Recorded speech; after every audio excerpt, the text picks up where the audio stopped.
بسم اللہ الرحمن الرحیم۔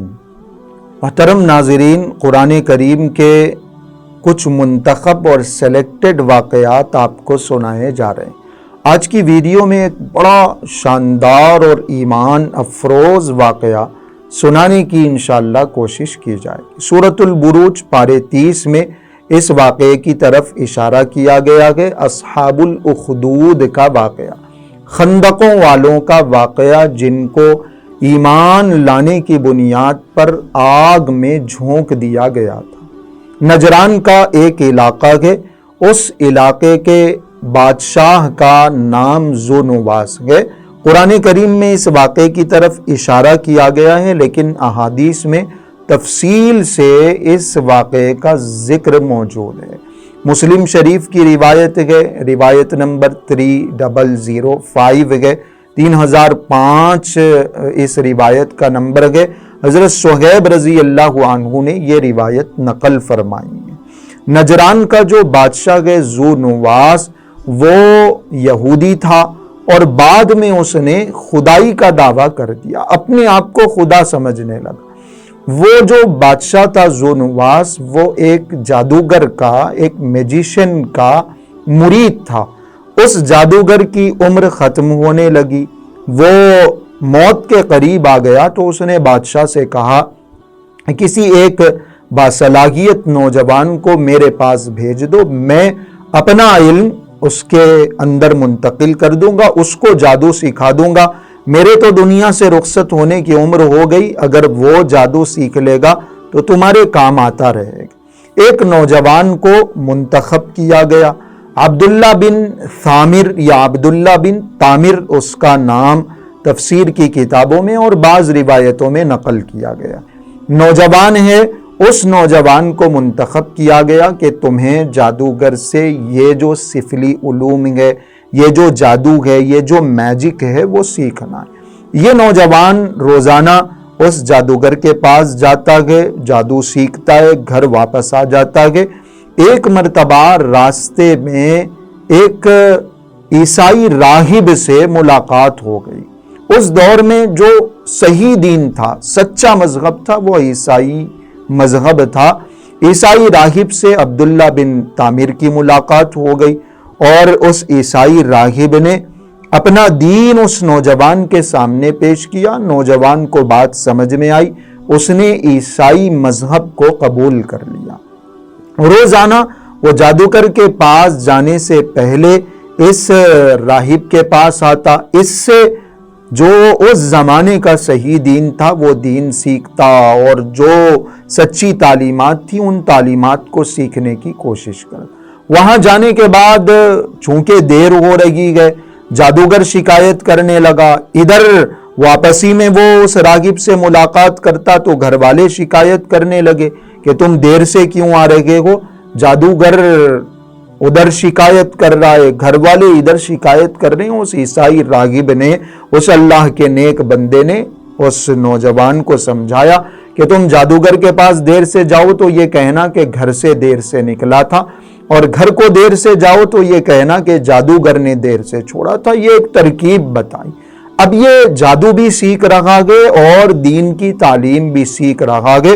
ایک مرتبہ راستے سے گزرتے ہوئے درمیان میں ایک بڑا جانور، کتابوں میں سانپ کا بھی تذکرہ ہے، شیر کا بھی تذکرہ ہے، ایک بڑا جانور اس کو نظر آیا۔ لوگ پریشان ہیں، راستہ کراس کرنا ہے، لیکن وہ جانور راستے سے ہٹ نہیں رہا ہے۔ اس نوجوان کے دل میں خیال آیا کہ یہی موقع ہے صحیح غلط کی، حق اور باطل کی تفریق کر دی جائے، پہچان ہو جائے۔ اس نے ایک پتھر اٹھایا اور اس نے زبان سے کلمات ادا کیے کہ اگر راہب کا بتایا ہوا دین صحیح ہے، سچا ہے، تو اے اللہ اس پتھر کے ذریعے سے اس جانور کو ہلاک کر دے تاکہ لوگوں کا راستہ صاف ہو جائے۔ اس نے پتھر مارا، وہ جانور ہلاک ہو گیا، لوگوں کا راستہ صاف ہو گیا۔ اس کا ایمان، اس کا یقین اور بڑھ گیا، دین سے اس کا تعلق اور مضبوط ہو گیا، اور پھر شہر میں اس نوجوان کی شہرت ہو گئی، چرچا ہونے لگا۔ نوجوان جب اس واقعے کے بعد بادشاہ کے پاس پہنچا اس واقعے کے بعد وہ راہب کے پاس پہنچا تو راہب نے اس سے یہ کہا کہ تمہاری تو بڑی شہرت ہو گئی، تمہارا مقام، تمہارا رتبہ مجھ سے زیادہ بڑھ گیا ہے، لیکن یاد رکھو جلد ہی تمہارے اوپر ایک آزمائش آنے والی ہے، اگر تم آزمائش میں مبتلا ہو گئے، تمہاری پکڑ ہو گئی تو پھر تم میرے بارے میں کچھ نہیں بتانا۔ بات بڑھنے لگی۔ بادشاہ کا ایک ساتھی تھا، ایک دوست تھا، بادشاہ کے دربار میں رہتا تھا، اس کی آنکھیں خراب ہو گئی، اور شہرت یہ ہو گئی کہ یہ جو نوجوان ہے وہ بیماروں کی بیماری کو دور کرتا ہے، اور اس کے پاس کچھ ایسے علوم ہے جس کے ذریعے سے یہ لوگوں کے مسائل کو حل کرتا ہے۔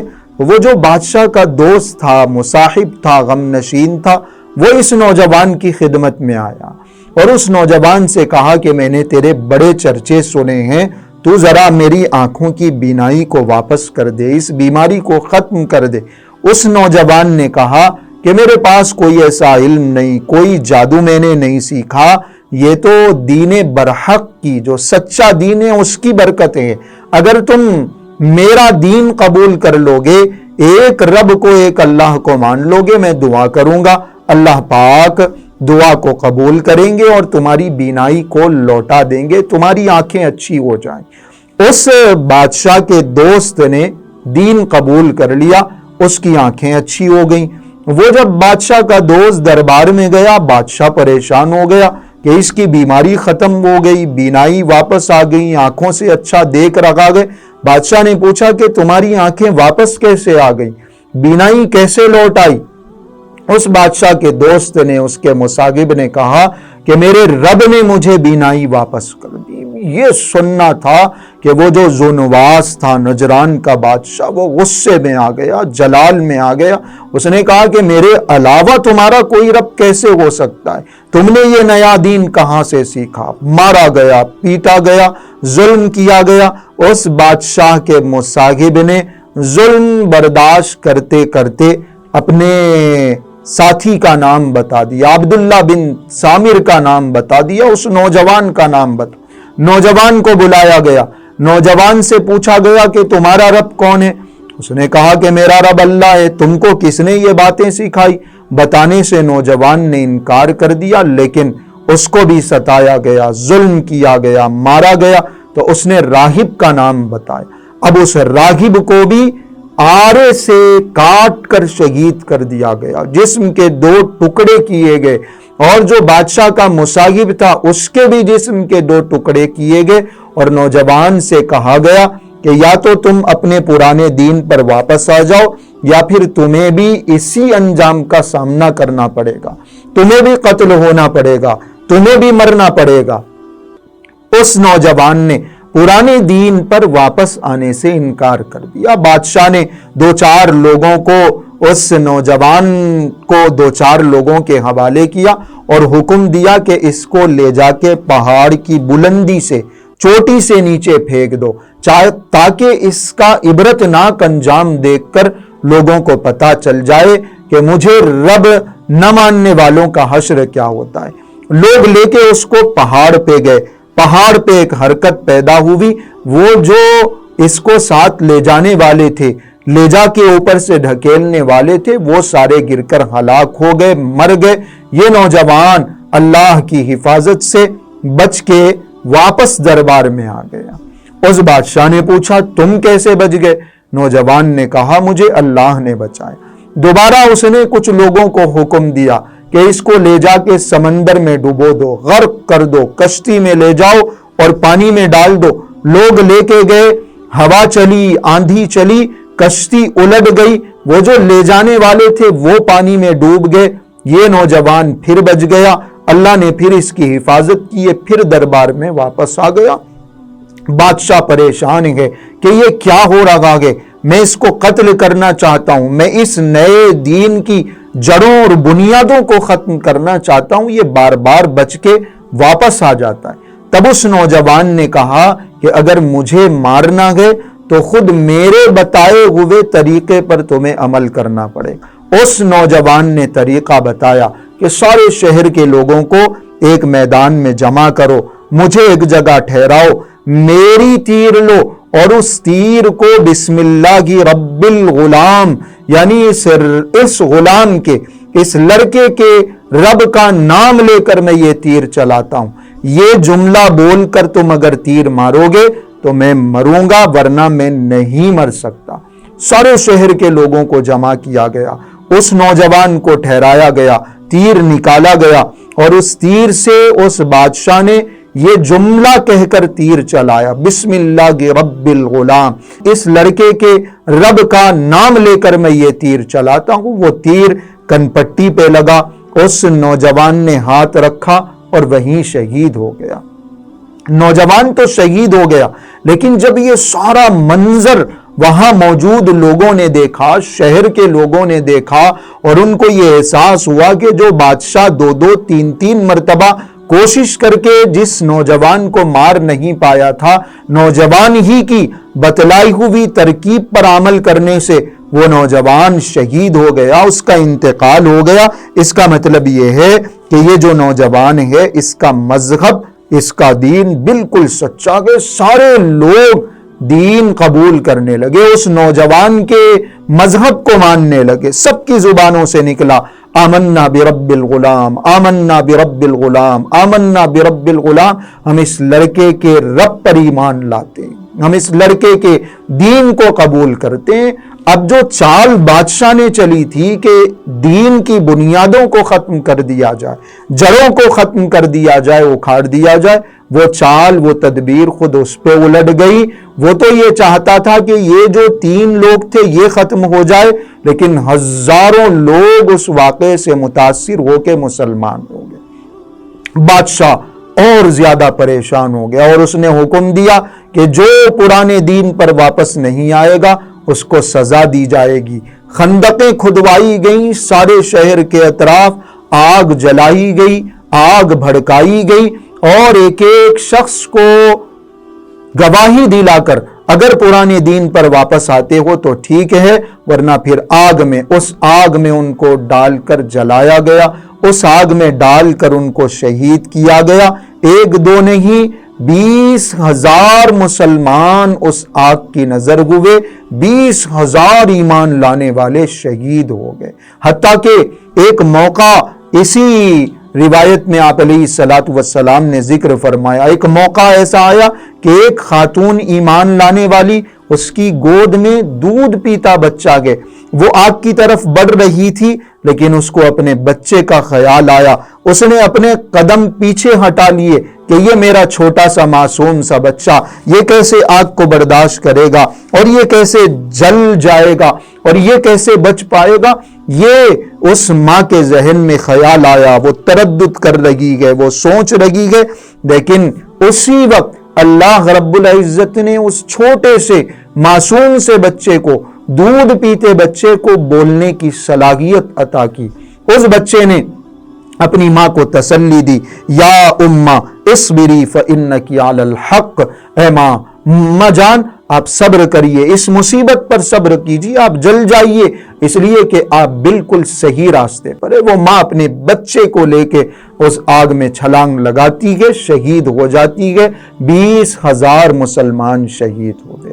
یہ واقعہ بڑا ایمان افروز واقعہ ہے۔ بعض تفسیر کی کتابوں میں لکھا ہوا ہے کہ یہ آگ بڑھتی رہی، بھڑکتی رہی، مسلمان اس میں جلتے رہے، شہید ہوتے رہے، پھر یہی آگ بڑھتے بڑھتے 40 گز تک اونچی ہو گئی، پھیلتی گئی، حتیٰ کہ جو لوگ ان خندقوں کے پاس بیٹھ کے ایمان والوں کا مذاق اڑا رہے تھے، جو کافر ایمان والوں کو جلا رہے تھے، جس بادشاہ نے ایمان والوں کو جلانے کا، آگ میں ڈالنے کا حکم دیا تھا، آگ بڑھتے بڑھتے ان کے گھروں تک پہنچی، ان کے محلات تک پہنچی، اور جو کافر تھے وہ بھی سارے کے سارے مر گئے، جل گئے۔ اللہ رب العزت نے دنیا میں ہی ان کو یہ عذاب دیا، اور آخرت کے عذاب کے بارے میں بھی فرمایا گیا، لہم عذاب جہنم وَلَهُمْ عَذَابُ الْحَرِيقِ، دوزخ کا بھی عذاب ہوگا اور جلنے کا عذاب الگ سے دیا جائے گا،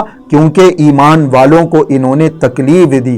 اللہ پاک کا وعدہ ہے کہ دنیا میں جو عذاب ان کو ہو چکا ہے، اس کے علاوہ بہت زیادہ سخت عذاب ان کو قیامت میں بھی دیا جائے گا۔ یہ ایک بڑا لمبا چوڑا تفصیلی واقعہ ہے، لیکن یہ بڑا شاندار واقعہ ہے، ایمان افروز واقعہ ہے۔ 20,000 مسلمانوں کی شہادت ہوئی اور ایک ایمان والا کیسے دوسروں کے ایمان لانے کا سبب بنا، یہ ساری عبرتیں نصیحتیں اس واقعے کے اندر موجود ہے۔ ایک بڑی نصیحت یہ بھی ہے کہ ایمان والوں کو صبر کی تعلیم دی گئی کہ اگر آزمائشیں آئیں، مصیبتیں آئیں اور اگر امتحانات میں مبتلا کیا گیا اور خراب حالات اگر مسلط ہو گئے، تب بھی ایمان والوں کو صبر کرنا ہے، اور صبر کا نتیجہ اچھا ہوتا ہے۔ جیسے انہوں نے صبر کیا، جل گئے آگ میں، لیکن ایمان کے معاملے میں کوئی پس و پیش نہیں کیا، کوئی سودا نہیں کیا۔ ایسے ہی جو دوسرا سبق ہے وہ ہے اللہ کی مدد۔ اگر ہم ایمان پر جمے رہتے ہیں، ہم اللہ کے حکموں کو پورا کرتے ہیں، تو پھر ضرور اللہ کی مدد آتی ہے۔ انہوں نے، اس نوجوان نے اللہ کے حکم کو پورا کیا، ایمان پر جمع رہا، اللہ رب العزت نے اس کی مدد فرمائی۔ اس کو مارنے والے مر گئے، اس کو پہاڑ سے ڈھکیلنے والے خود گر گئے، اس کو پانی میں ڈبونے والے خود ڈوب گئے، لیکن اللہ نے اس کی حفاظت فرمائی۔ اور اللہ کی مدد ضرور آتی ہے، یقین کی بات ہے، توکل کی بات ہے اور صبر کی بات۔ اور تیسرا جو پیغام ہے وہ ہے دعا کی قبولیت۔ اس نے بار بار دعا کی، جب اس کو لے جایا گیا پھینکنے کے لیے، جب اس کو لے جایا گیا ڈبونے کے لیے، اس نے دعا کی کہ اے اللہ ان لوگوں کو آپ ہلاک کر دیجئے، ان لوگوں کے لیے آپ کافی ہو جائیے۔ اللہ رب العزت نے اس کی دعا کو قبول فرمایا، مدد فرمائی۔ تو اگر بندہ مصیبت میں ہے، آزمائش میں مبتلا ہے، تو تدبیریں اپنی جگہ ہے، سب سے بڑا اس کا جو ہتھیار ہے وہ ہے اللہ کی ذات سے جڑنا، سب سے بڑا جو ہتھیار ہے وہ ہے دعا، اللہ سے دعا مانگنا۔ اور جو چوتھا پیغام ہے اس واقعے کا وہ ہے ظالم بادشاہوں کی بے بسی۔ طاقت گئے، قوت گئے، پاور گئے، حکمرانی گئے، سلطنت گئے، لیکن ایمان والوں کے آگے بے بس ہے۔ تو اگر ایمان والے صبر کے ساتھ اللہ کے دیے ہوئے دین سے جڑے رہیں گے، توکل کرتے رہیں گے، تو ظالم بادشاہ بے بس ہو جائیں گے، مجبور ہو جائیں گے۔ طاقتیں چاہے جتنی زیادہ مضبوط ہو، انہیں ایک نہ ایک دن شکست کھانی پڑے گی، ہار ماننی پڑے گی۔ ہم سب ایمان والوں کے لیے ان حالات میں خاص طور سے یہ واقعہ بڑا سبق آموز ہے، ایمان افروز ہے۔ اس واقعے کو بار بار سننے کی ضرورت ہے کہ کیسے انہوں نے جل جانا گوارا کیا، لیکن ایمان کے معاملے میں کوئی سودا انہوں نے نہیں کیا۔ اللہ پاک ہم سب کے ایمان کو بھی ایسے ہی مضبوط فرمائے، ایمان پر مرتے دم تک ثابت قدم رہنے کی توفیق عطا فرمائے۔ یہ دلچسپ واقعہ اگر آپ کو اچھا لگا ہے تو لائک کریے، کمنٹ کریے اور شیئر کر کے دوسروں تک پہنچائیے۔ کیا پتہ کس کے ایمان میں ترقی پیدا ہو جائے۔